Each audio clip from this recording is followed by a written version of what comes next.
Uganda's history stretches back millennia, with archaeological evidence suggesting human habitation dating to the Paleolithic era.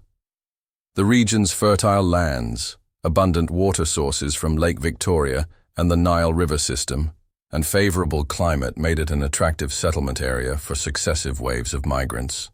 The earliest inhabitants were likely hunter-gatherer communities, followed by Bantu-speaking peoples who migrated from West Africa around 1000 BCE, bringing with them ironworking technology and agricultural practices. These Bantu settlers established the foundation for many of Uganda's modern ethnic groups and cultural traditions. By the 14th century, several sophisticated kingdoms had emerged. The most prominent was Buganda, centered around present-day Kampala, which became the region's dominant political force. The Buganda Kingdom developed a complex political system with the Kabaka, king, at its apex, supported by a hierarchy of chiefs and a sophisticated administrative structure. Other significant kingdoms included Bunyoro Kitara, which at its height controlled much of western Uganda and parts of neighboring countries, Ankole in the southwest, and Toro, which later broke away from Bunyoro. These kingdoms developed intricate social structures, trade networks, and cultural practices. They engaged in cattle keeping, agriculture, and craftsmanship, creating distinctive art forms, music, and oral traditions that persist today. The kingdoms maintained complex relationships with each other, alternating between periods of cooperation and conflict, forming alliances, and engaging in territorial disputes that shaped the political landscape for centuries. The mid-19th century marked Uganda's first significant contact with the outside world. Arab traders, primarily from Zanzibar, arrived in the 1840s seeking ivory and slaves. They established trade routes and introduced Islam to the region, particularly in Buganda, where some members of the royal court converted. The arrival of European explorers followed closely. John Hanning Speke reached Lake Victoria in 1862, searching for the source of the Nile.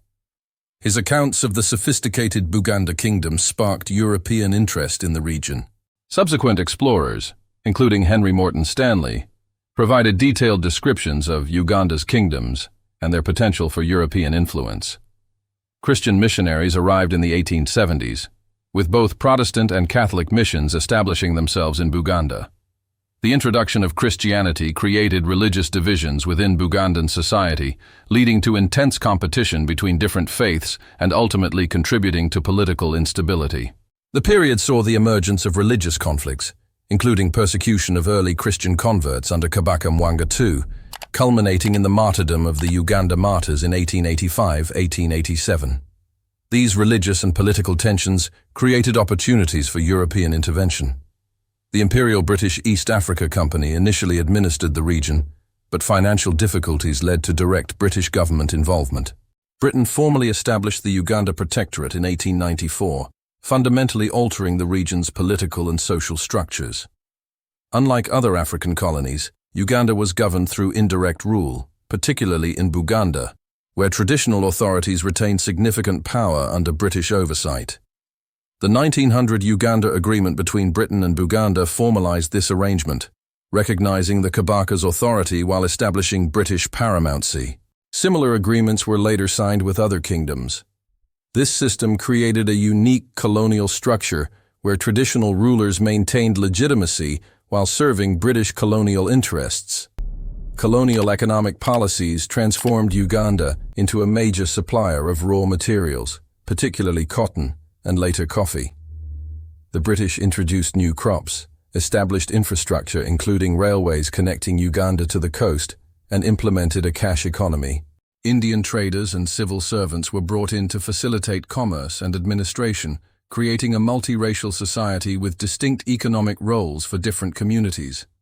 Education expanded under missionary and later government auspices, producing an educated African elite that would later lead the independence movement.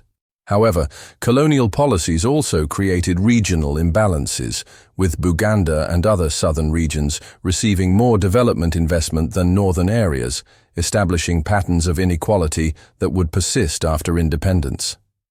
The colonial period saw significant social changes. Traditional agricultural practices evolved. Urbanization began around administrative centers, and new forms of social organization emerged. However, colonial rule also disrupted traditional governance systems and created artificial boundaries that grouped together diverse ethnic communities with different historical experiences and aspirations. World War II marked a turning point in Uganda's relationship with Britain. Ugandans served in the war effort, gaining exposure to global political movements and ideas about self-determination. Post-war economic and social changes accelerated demands for greater political participation. Political organizations began forming in the 1940s. The Uganda National Congress, founded in 1952, became the first territory-wide political party, advocating for independence and African majority rule. However, Uganda's complex ethnic and regional divisions complicated the independence movement. Buganda's relationship with the colonial government remained particularly complex. The kingdom enjoyed special privileges, but also feared losing its autonomy in an independent Uganda dominated by other regions or ethnic groups. This led to periodic conflicts, including the 1953-1955 crisis when Kabaka Mutesa II was exiled after demanding Buganda's separation from the rest of Uganda. The 1950s saw rapid political development. Constitutional conferences in London gradually expanded African representation in the Legislative Council. Political parties proliferated, often along ethnic or regional lines. The Uganda People's Congress, UPC, led by Milton Obote, emerged as a major force, advocating for a unitary state, while the Democratic Party, DP, attracted support primarily from Catholics. Internal self-government was achieved in 1961, with Benedicto Kiwanuka of the DP becoming chief minister. However, the UPC formed an alliance with Kabaka Yeka, the Buganda Royalist Party, winning the 1962 elections and leading Uganda to independence on October 9, 1962, with Obote as prime minister and the Kabaka of Buganda Mutesa II as ceremonial president. Uganda's early independence years were marked by constitutional crises and political instability. The Federal Constitution of 1962 attempted to balance competing interests, but proved unworkable. Tensions between the central government and Buganda escalated, leading to the 1966 crisis, when Obote suspended the constitution, abolished kingdoms, and forced the Kabaka into exile. Obote's government moved towards socialism and Pan-Africanism, nationalizing major industries and aligning with Eastern Bloc countries. However, ethnic tensions, economic problems, and political repression generated opposition. In 1971, General Idi Amin seized power in a military coup while Obote was abroad. Amin's regime, 1971-1979, became synonymous with brutality and economic collapse. Initially welcomed by some Ugandans and Western powers, Amin's rule quickly deteriorated into terror. He expelled Uganda's entire Asian population in 1972, devastating the economy. His regime is estimated to have killed between 100,000 and 500,000 people, targeting intellectuals, military officers, ethnic minorities, and perceived enemies. International isolation, economic collapse, and military adventurism, including the 1978 invasion of Tanzania, ultimately led to Amin's downfall. Tanzanian forces, supported by Ugandan exiles, invaded Uganda in 1979, forcing Amin into exile. The post-Amin period saw continued instability. A series of weak governments failed to restore order.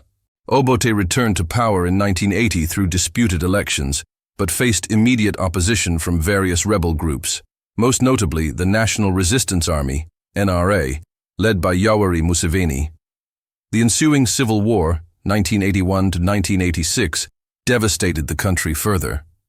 Obote's government, accused of human rights abuses and ethnic favoritism, was overthrown by military officers in 1985, but the new military government lasted only months before the NRA captured Kampala in January 1986. Yoweri Museveni's National Resistance Movement, NRM, took power promising fundamental change. The NRM introduced a no-party system, arguing that political parties were divisive in Africa's multi-ethnic societies. Instead, they promoted a movement system where individuals competed for office based on merit rather than party affiliation. The 1990s saw significant economic recovery under structural adjustment programs supported by international financial institutions. Uganda became a poster child for economic liberalization in Africa, achieving sustained GDP growth, controlling inflation, and attracting foreign investment. The coffee sector was liberalized, new crops were promoted, and infrastructure was rebuilt. Political liberalization proceeded more slowly. A new constitution was promulgated in 1995, following extensive consultation, establishing a presidential system and enshrining human rights. However, the no-party system remained controversial, with critics arguing it merely disguised NRM dominance. Regional conflicts complicated Uganda's development. The Lord's Resistance Army, LRA, led by Joseph Kony, launched a brutal insurgency in northern Uganda from the late 1980s, causing massive displacement and human suffering. The conflict lasted over 2 decades, ending only when the LRA was forced out of Uganda in 2006-2007. Uganda also became involved in conflicts in neighboring countries, particularly in the Democratic Republic of Congo, where Ugandan forces operated from 1996-2003, ostensibly for security reasons but also for economic interests. Political evolution continued in the 2000s. Following a 2005 referendum, multi-party politics was restored in 2006. However, Museveni and the NRM have remained in power through successive elections in 2006, 2011, 2016, and 2021. Though these have been increasingly contested and marked by allegations of irregularities. Constitutional term limits were removed in 2005 and presidential age limits in 2017, allowing Museveni to continue seeking re-election. This has generated significant debate about democratic governance and peaceful transitions of power. Modern Uganda presents a complex picture of progress and challenges. Economically, the country has maintained relative stability and growth, diversifying from agriculture into services and manufacturing. The discovery of significant oil reserves has generated optimism about future development, though production has been delayed. Socially, Uganda has made significant strides in education and health. Primary education was made free in 1997, leading to massive enrollment increases.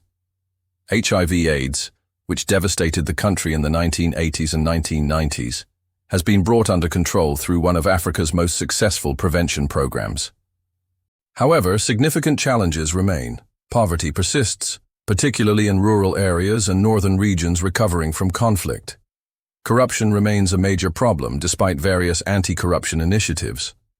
Political space has narrowed in recent years with increased restrictions on civil society, media, and opposition activities. Regional dynamics continue to influence Uganda's development.